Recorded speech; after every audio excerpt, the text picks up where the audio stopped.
tipos de mercadería y los actores de transporte. ¿Vieron la ley de transporte multimodal también? ¿Alguna duda con respecto a eso? ¿Venimos bien? ¿Sí? ¿Podemos seguir entonces? Sí, sí. Sí, todo bien. Perfecto. Perfecto. Entonces, hoy vamos a arrancar con los tipos de buques. Esperen que te vea. Hoy vamos a arrancar con los tipos de buques que se utilizan para transportar la mercadería. Después vamos a ver contenedores, ¿sí? ¿Cuáles son los contenedores normales, los de uso y costumbre que se usan en el mercado? Y por último vamos a ver lo que es la documentación necesaria para el transporte, ¿sí? Con estos 3 temas vamos a cerrar la clase de hoy y ustedes van con eso poder hacer el ejercicio B, que Melissa ya dijo que lo empiecen con lo que habían visto ya al principio, ¿no? Vamos.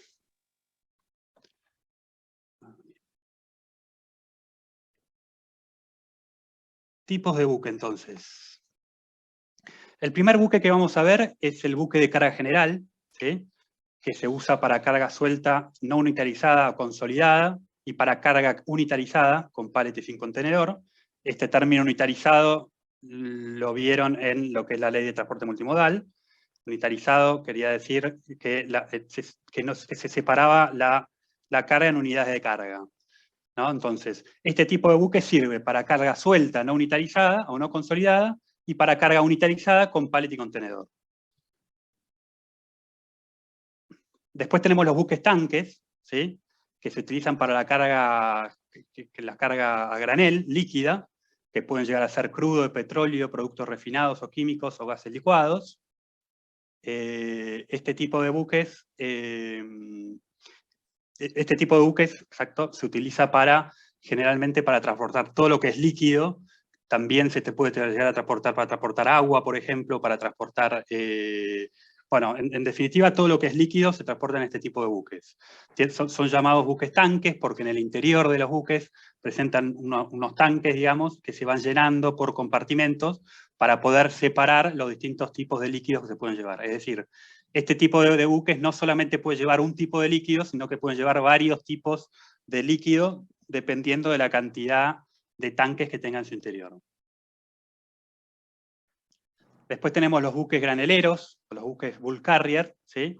Que son para transportar la carga a granel sólida, minerales y preferentes cereales. Carga a granel, ¿quién se acuerda lo que era la carga a granel? ¿Quién me puede definir carga a granel? ¿Alguno? ¿Algún valiente? ¿Tenía que ver con los granos? No. Sería la carga que va suelta. Exactamente. Barca a pala, digamos, a mano, a pala. Exacto, es la carga que va suelta dentro del buque, ¿sí? ¿Qué era lo otro? Si no era carga granel, ¿cómo era carga? Bulto. Carga general. No, general. ¿Sí? Tenemos la carga general o la carga granel. La carga general era aquella que podía ir digamos, en unidades, se podía separar en unidad de carga, y la carga granel era aquella que el único contenedor era lo que lo transportaba, simplemente. ¿Sí?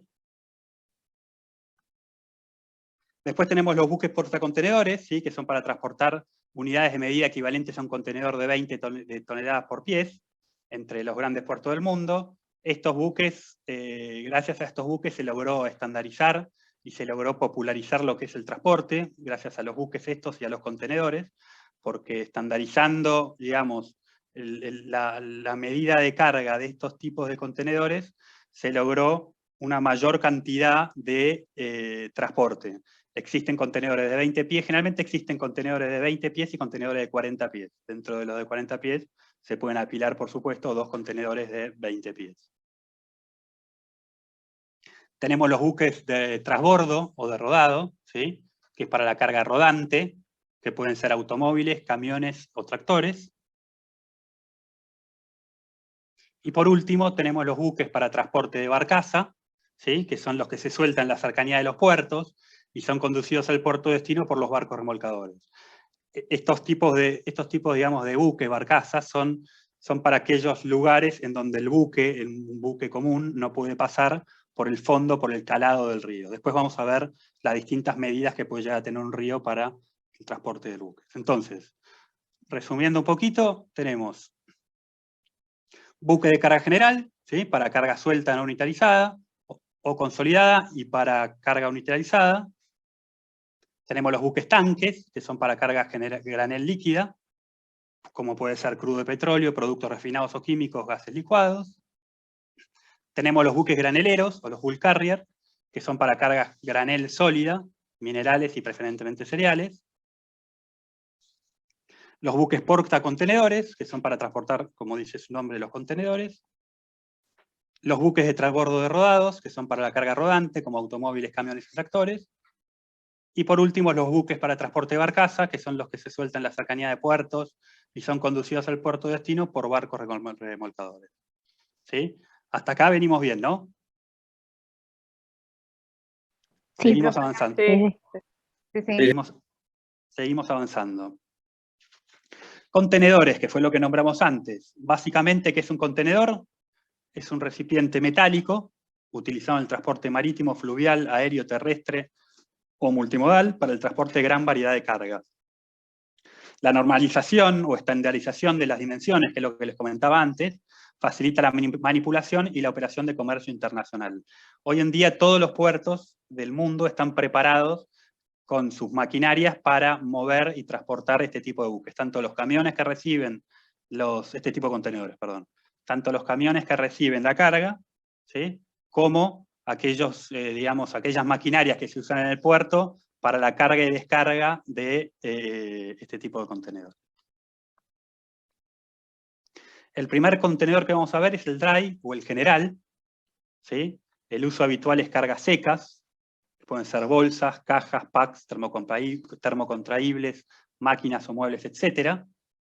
Después, los datos estandarizados, que es un poco lo que veíamos antes, son contenedores de 20 pies, que pueden almacenar hasta 23.000 kilogramos de producto, caso en el que el volumen del mismo lo permita, quiere decir que obviamente el contenedor tiene un tamaño, y si la mercadería pesa hasta 23.000 kilogramos, que son 23 toneladas, hasta ese peso el contenedor se le permite el acopiado. Y es recomendable, especialmente en productos alimenticios, no superar los 22.000 kilogramos de carga neta.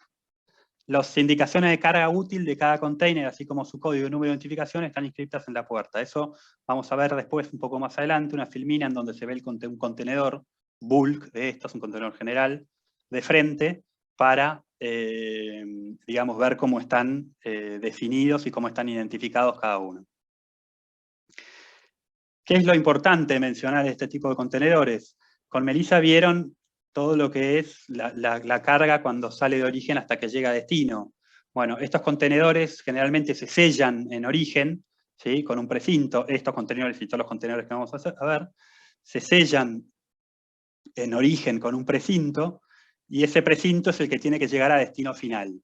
Si el precinto está manipulado, o el precinto está roto, o el precinto difiere, ahí es cuando entran, digamos, el liquidador de averías para ver cuál es el motivo de la diferencia de precinto, si es una equivocación en la anotación o efectivamente el precinto fue cortado y puesto con otro número en el mismo.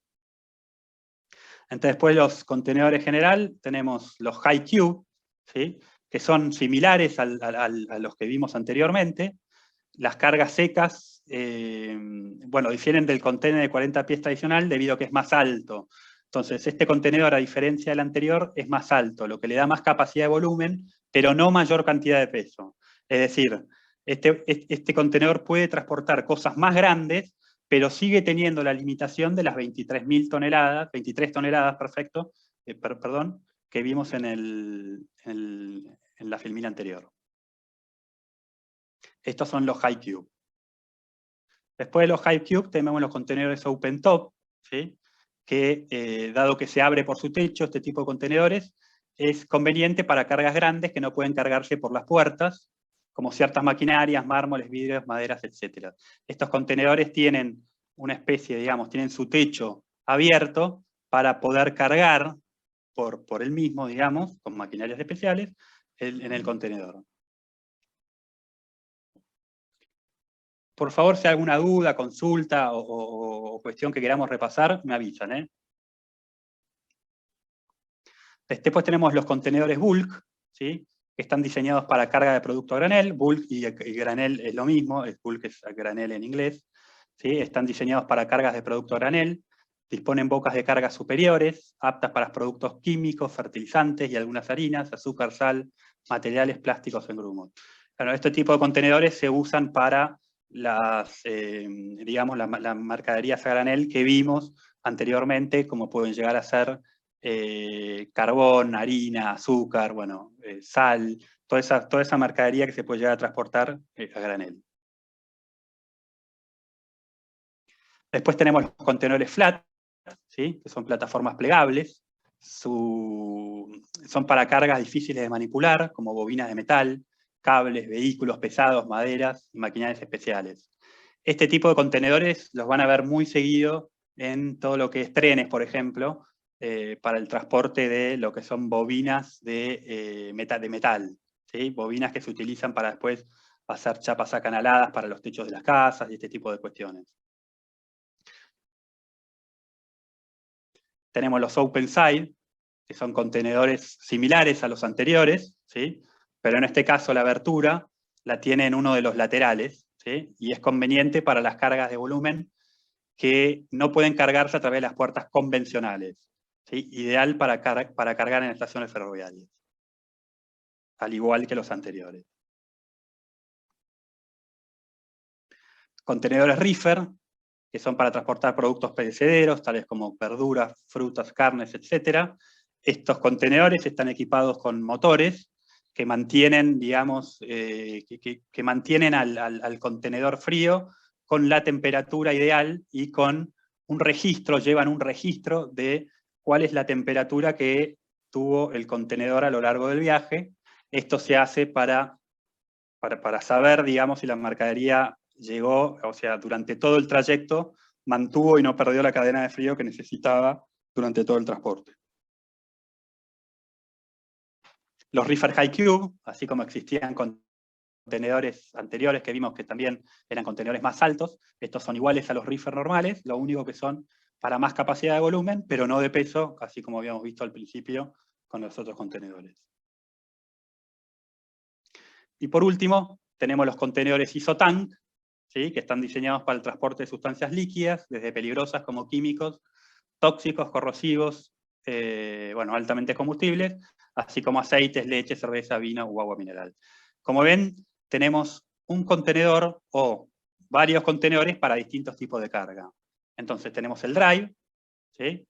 Tenemos el high cube, que eran parecidos al drive, pero con mayor, digamos, capacidad de volumen, con mayor capacidad de volumen, no así de peso. Tenemos el open top, que los teníamos estos contenedores que están abiertos en su parte superior. Tenemos los bulk, ¿sí? Que son estos contenedores utilizados para la carga general, para carga a granel. Tenemos los flat, ¿sí? Que son para manipular, para cargas difíciles de manipular, como bobinas de metal. Tenemos los open side, que son similares a los anteriores, pero en este caso la apertura está en uno de los costados. Tenemos,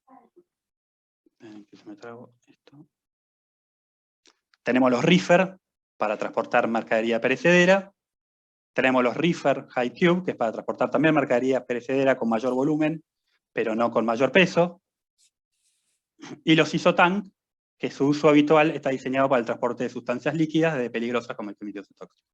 ¿Sí? Estos son los tipos de contenedores, los más habituales, existen más, pero son los más habituales y los más utilizados en la industria para transportar todo tipo de mercadería.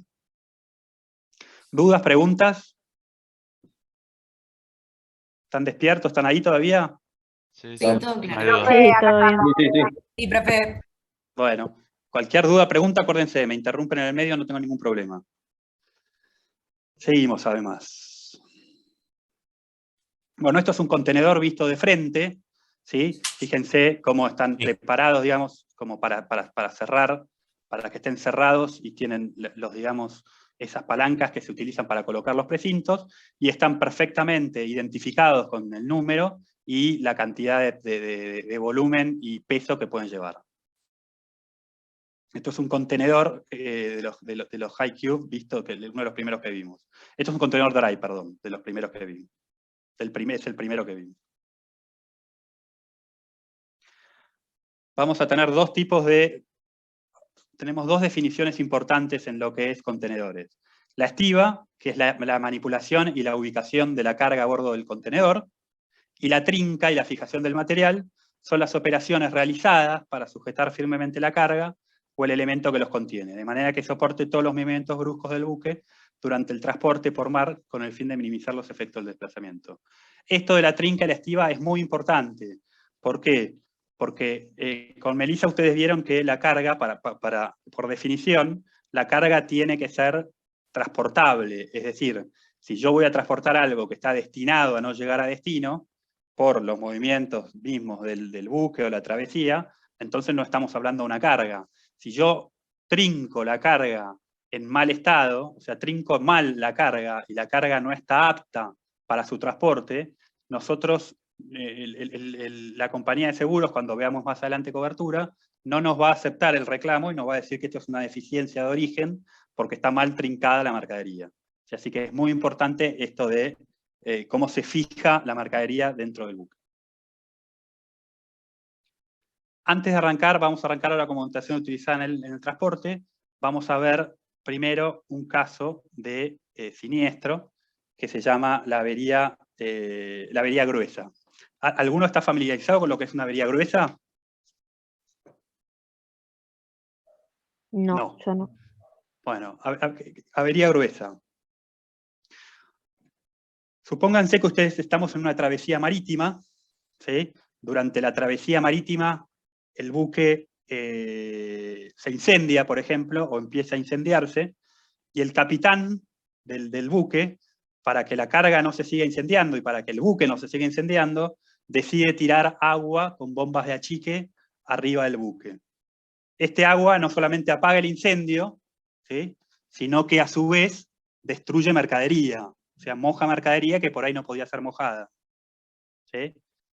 ¿Quién les parece a ustedes que tiene que hacerse responsable de este daño? A ver, empecemos. La compañía. ¿La compañía? ¿Qué compañía? En este caso, la compañía aseguradora, porque vos lo que estás tratando de hacer ahí es evitar el mal mayor.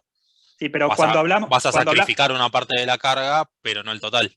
Está bien, cuando hablamos de mercadería, cuando hablamos de la compañía de seguros, acá en este caso tenemos la compañía de seguros de todo lo que transportan carga, de mercadería de Pepito Sociedad Anónima, de A Sociedad Anónima, de B, de C, de D, todos los que tienen carga ahí, y aparte tenemos la compañía aseguradora del buque. ¿Sí? Entonces, ¿qué aseguradora se va a hacer responsable? La del buque. ¿Por qué? ¿Por qué la del buque?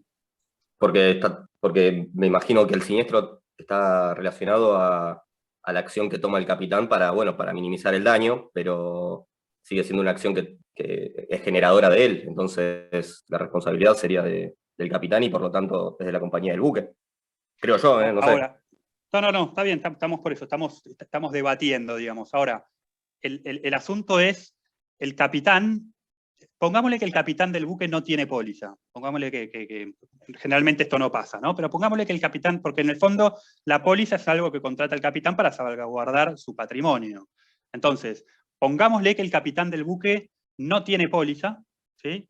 Y se está incendiando el buque, y para pagar el siniestro decide solamente apagar la parte de su buque y deja la otra carga incendiándose hasta que llega al puerto de destino. Y no toma la decisión de apagar la otra carga. Porque si el capitán se va a hacer solamente responsable de su parte, entonces él dice, bueno, yo apago el incendio de mi parte, llego hasta destino final y después que el resto se haga cargo, por ejemplo, los bomberos, para que yo no tenga que andar pagando cuestiones que no son mías. ¿Se entiende el planteo? O sea, en el fondo, la decisión del capitán está salvaguardando no solamente su buque, sino que está salvaguardando también la mercadería del resto.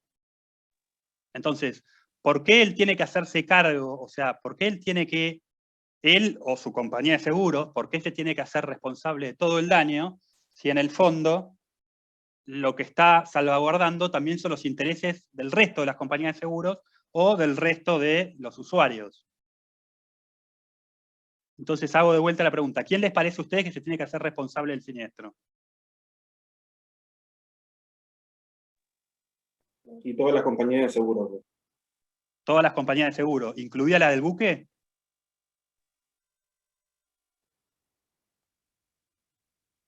Sí. Sí. Para mí sí. Sí, ¿no? Exactamente, exactamente. En este caso, en este caso, la avería general, la avería, perdón, gruesa, es una declaración que realiza el capitán, y por ese acto él puede tomar decisiones que afecten a toda la carga o a la travesía marítima para salvaguardar el resto de la mercadería y su buque. Porque el capitán no solamente está salvaguardando mercadería, sino que está salvaguardando mercadería y está salvaguardando, digamos, la travesía marítima, la mercadería y aparte la estructura de su buque. ¿Se entiende?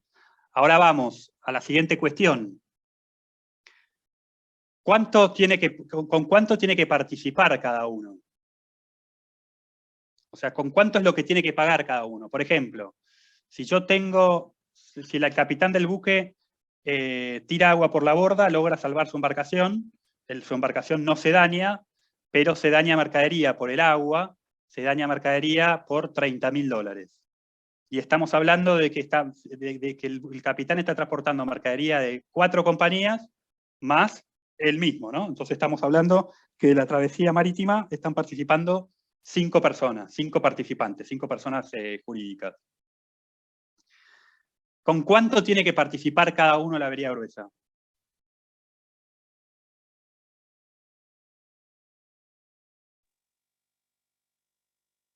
Puede ser que, de acuerdo a las sumas aseguradas, se haga un prorrateo, una pluralidad de seguros. Exactamente.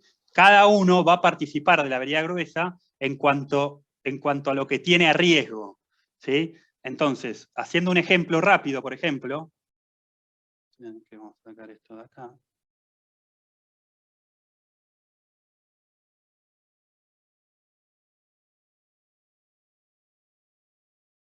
Haciendo un ejemplo rápido, todos ven mi pantalla, ¿no? El Excel. Sí. No. Sí. No, estoy viendo un PowerPoint. No hay PowerPoint. A ver, esperen que sacamos y comparto de vuelta SharePoint. Ahí les comparto el Excel. Ahí se ve. ¿Ahí se ve? Perfecto. Sí. Entonces, pongamos en el caso que tenemos, en este caso que tenemos la mercadería A, ¿sí?, que vale $30.000. La mercadería B,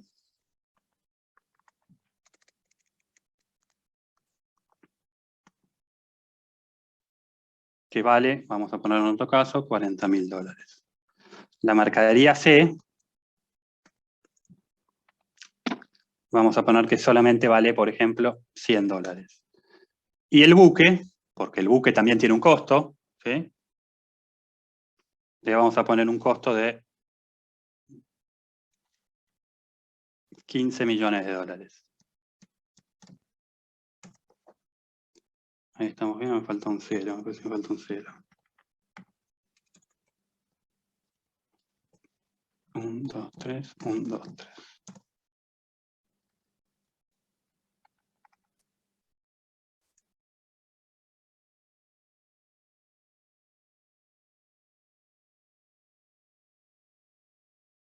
¿Sí? En este caso nosotros vamos a ver que la travesía marítima va a estar conformada por estos 4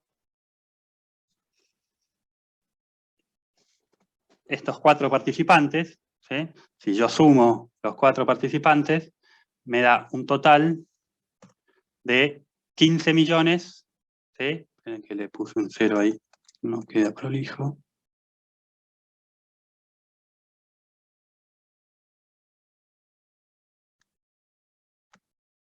De 15.070.100. ¿Sí? En este caso lo que vamos a hacer es vamos a calcular un porcentaje de cuánto es de cada uno sobre el total. Vamos a dividir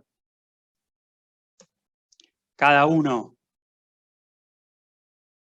de los responsables, o sea, cada uno de lo que estamos llevando en la travesía marítima.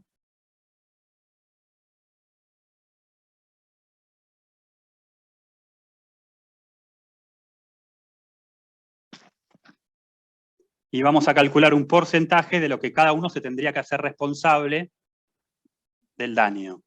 Entonces, si yo multiplico el total de la travesía marítima por cada uno de los porcentajes que calculamos,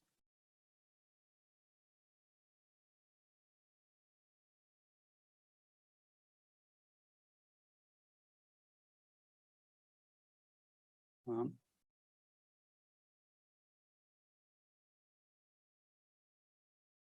Perdón, si yo multiplico cada uno de los valores que está llevando cada uno, me va a dar cuánto se tiene que hacer responsable cada uno de la avería gruesa. Entonces, en este caso, veamos cómo el capitán del buque se va a llevar la peor parte, ¿sí? Ante un daño, ¿sí? Si se llegara a destruir toda la carga, el capitán del buque tendría que hacerse responsable con la mayor cantidad del daño. ¿Se entiende el concepto? Miren que acá quedó. Sí.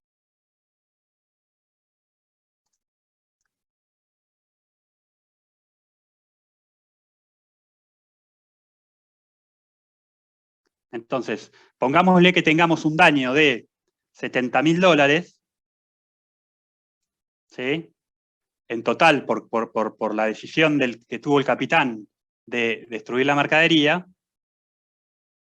Entonces, estos $70.000 los vamos a estar distribuyendo sobre cada uno de los porcentajes. Entonces, si yo aplico el porcentaje a los $70.000,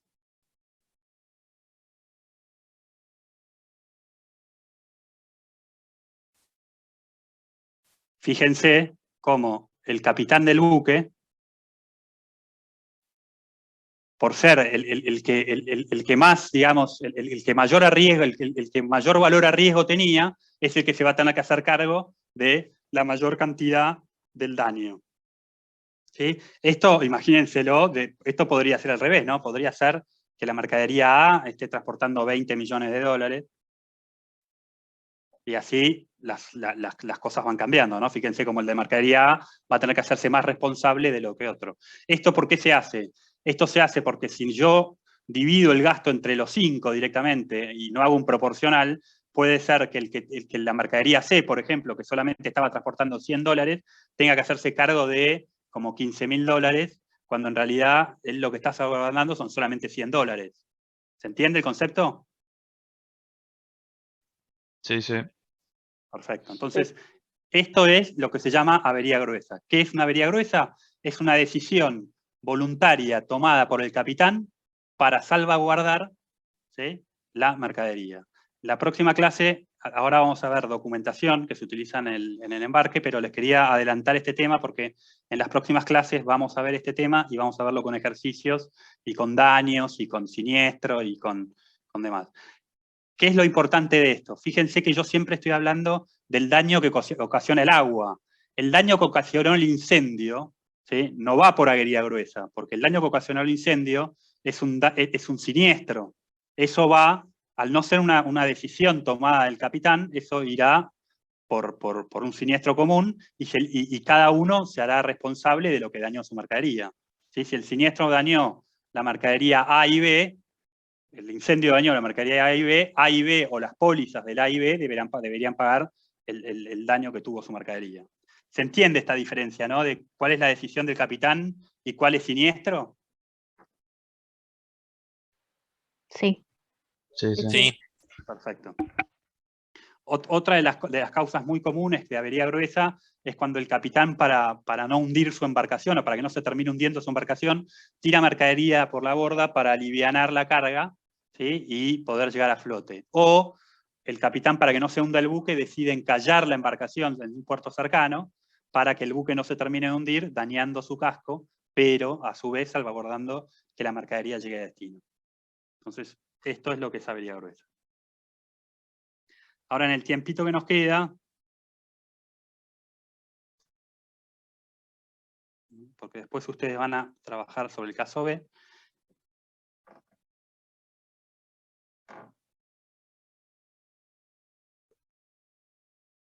vamos a ver. ¿Ven ahí mi pantalla? No, siguen viendo el Excel ustedes, ¿no? Sí, Sí, Fabián, sigamos viendo el Excel. ahí Ahí sí. está. Ahí.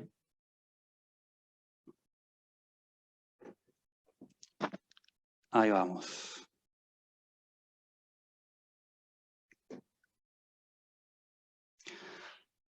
Vamos ahora a la documentación utilizada para el transporte. Vamos ahora a la documentación utilizada para el transporte. Básicamente tenemos 6 documentos importantes y que quiero que ustedes lo sepan.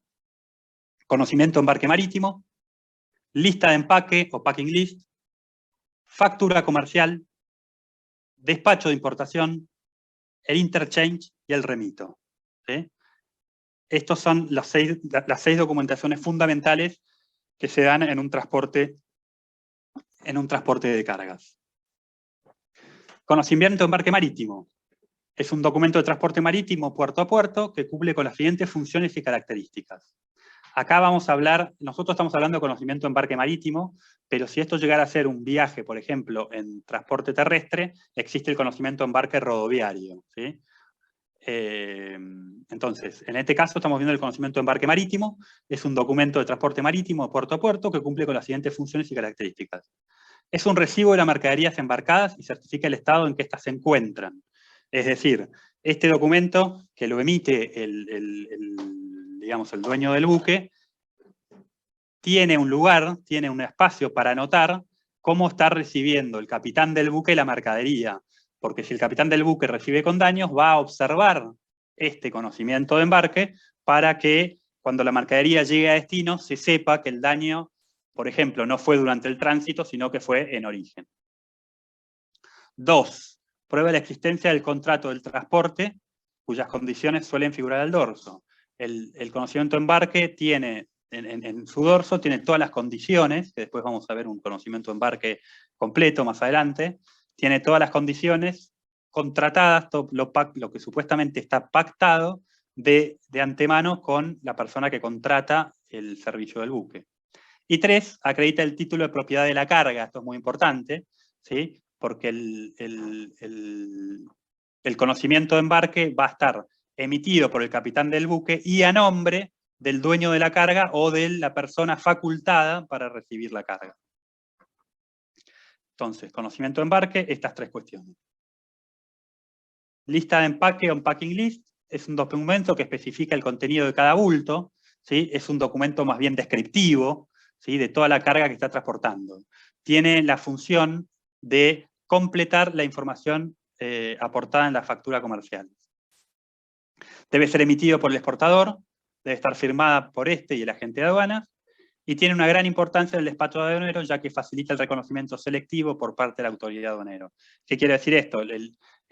Cuando la mercadería llega a destino, por ejemplo, o está en origen, el despachante de aduana tiene que revisar la carga, por ejemplo, que está arribando, utiliza justamente esta lista de empaque, que es un detalle de toda la mercadería que está transportando.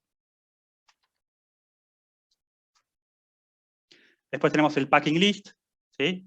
Que son, si se llega a cortar, nos conectamos de vuelta 5 minutitos para terminar la documentación vista en clase, y después ustedes trabajan desde su casa, ¿sí? Con el práctico B. Pero nos conectamos 5 minutitos más, si no terminamos. Si terminamos, seguimos. El packing list, ¿sí? El packing list debe contener datos identificatorios del remitente de la expedición, con firma y sello, datos de identificación del receptor, identificación de la destinación aduanera, fecha, descripción del contenido de cada bulto, detalle de la mercadería a exportar, de presentación obligatoria, recibe de carácter de declaración jurada, peso, volumen y cantidad de bultos, y valor comercial e indicación de la factura a la que corresponde si procede. Es decir, tiene que estar asociado a una factura. Este documento es obligatorio, ¿sí? El packing list siempre es obligatorio. Muchas veces lo que pasa es que da la sensación de que no se emite packing list. Lo que pasa es que la factura, si contiene toda esta información que describimos anteriormente, cumple también la función de factura y de packing list. Pero el documento es obligatorio para el transporte. Vamos ahora a la factura comercial.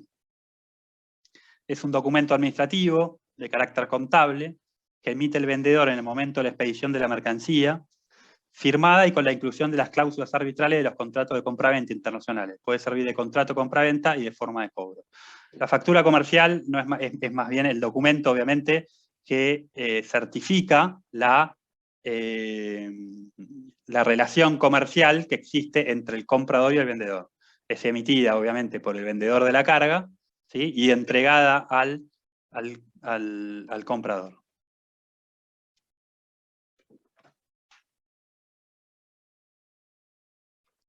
El despacho de importación. El despacho de importación es el documento a través del cual la mercadería deja de ser de un país, ¿sí? Para pasar a ser al país del destino. El despacho de importación se emite una vez que la carga llega a destino final, y es emitido por las autoridades portuarias. En este caso, el despacho de importación lo que hace es nacionalizar de alguna manera la mercadería, ¿sí? Dejando de lado la nacionalización que tenía al momento de la salida. Entonces, ¿para qué sirve? Sirve para nacionalizar la mercadería. La mercadería deja de ser del país de origen para pasar a ser del país de destino.